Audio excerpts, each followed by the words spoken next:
One time I had a case where the demon who was possessing him, he had actually seen Our Lady's interior life at the first instance of his creation. So if you actually look at what happens when angels are created, they call it the three instances. The first instance is that they're created, the whole hierarchy of angels, literally billions upon billions of angels are instantaneously created in a hierarchy. In that first instance, though, God also created them into a perfect act of knowing. That meant that they knew who God was, what their relationship with him was, what their assigned task was for why he created them. That meant who and what they were, their nature. It also meant they understood their relationship to all the other angels.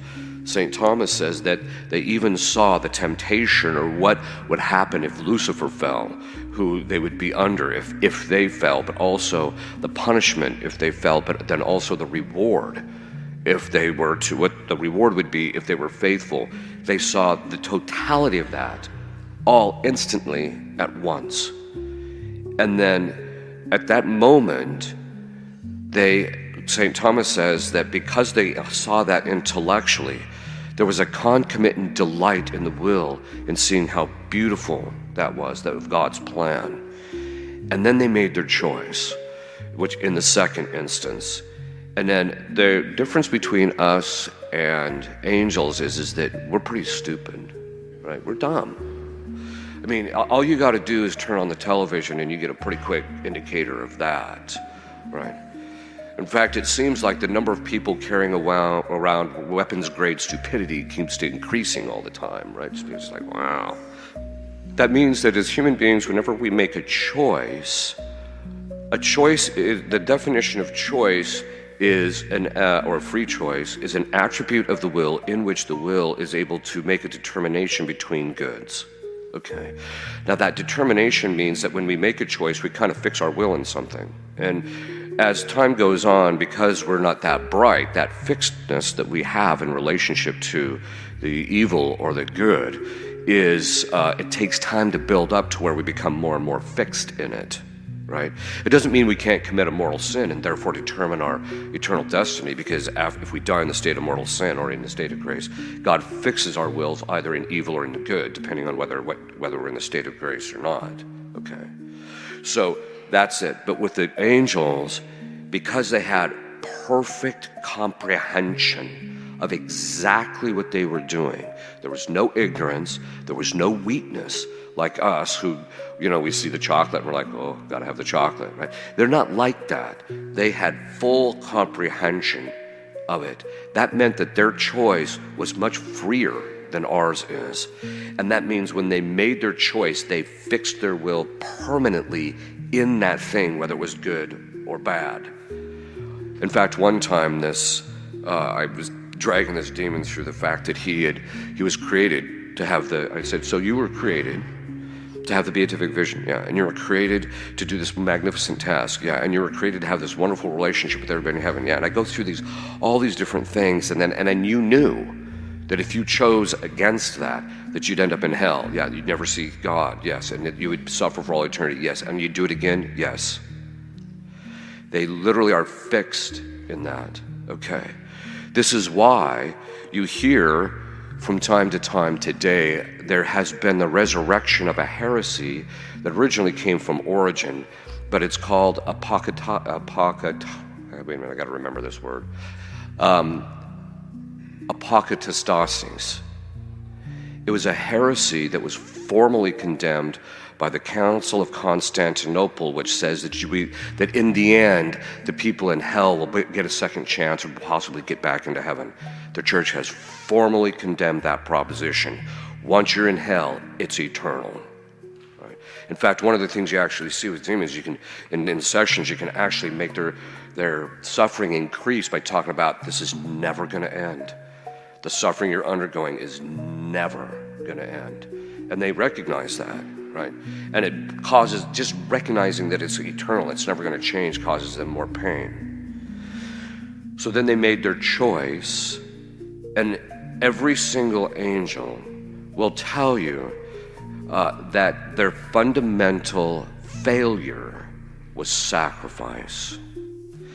And the reason that it was their fundamental failure is because in their choice, St. Thomas says that they were originally created in this act of knowing, and so they saw all of the perfections that the higher angels and the saints and that God had, and they saw those.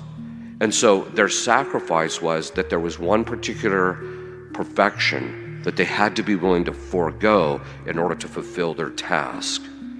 And if they've sacrificed that to God, if they were willing to turn away from that, then God would actually reward them with eternal life. The third instance means that once they made their choice, they were immediately damned, or they had the beatific vision immediately. That's a pretty quick succession of things, right?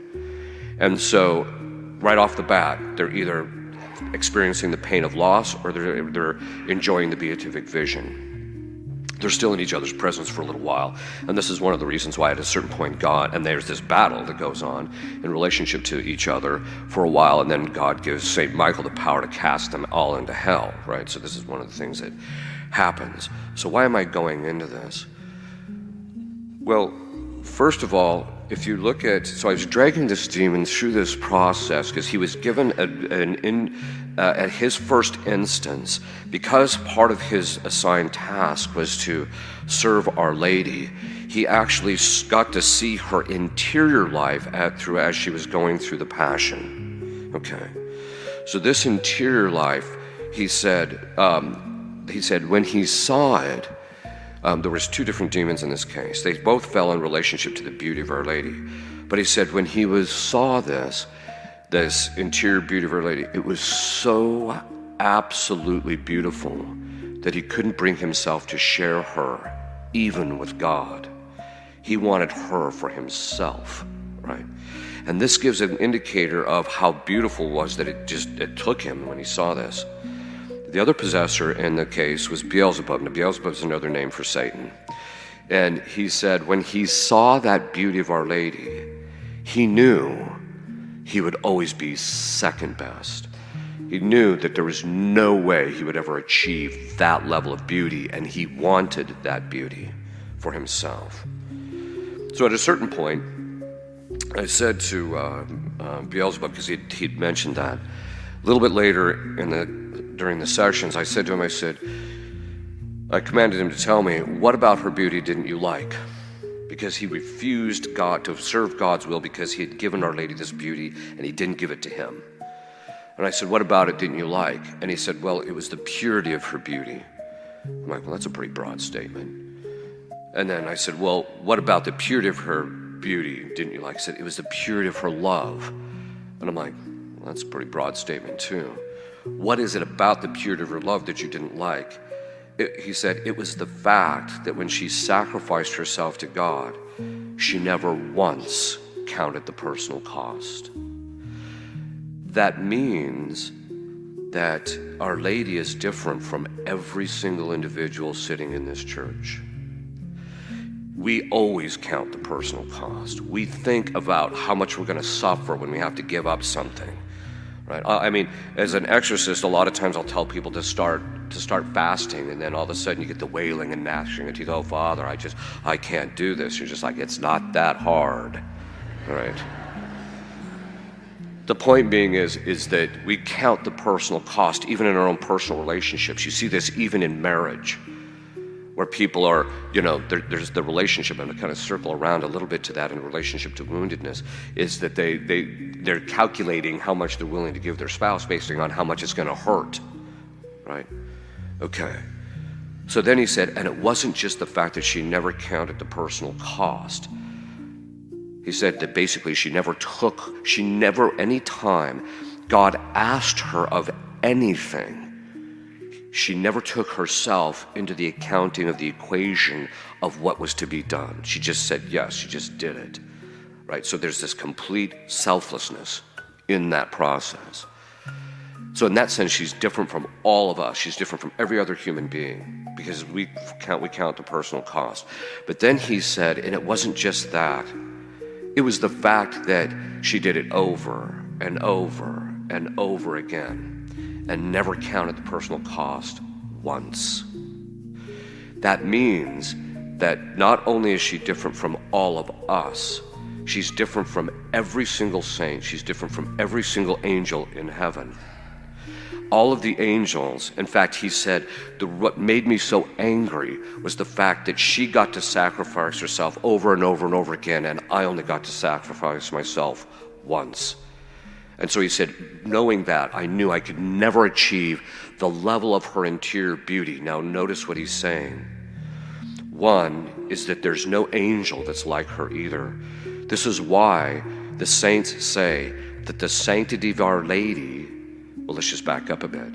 St. Louis Marie de Montfort says that a single sigh from Our Lady is more meritorious than all the martyrdoms and all of the prayers, sufferings, and good works of all of the saints combined.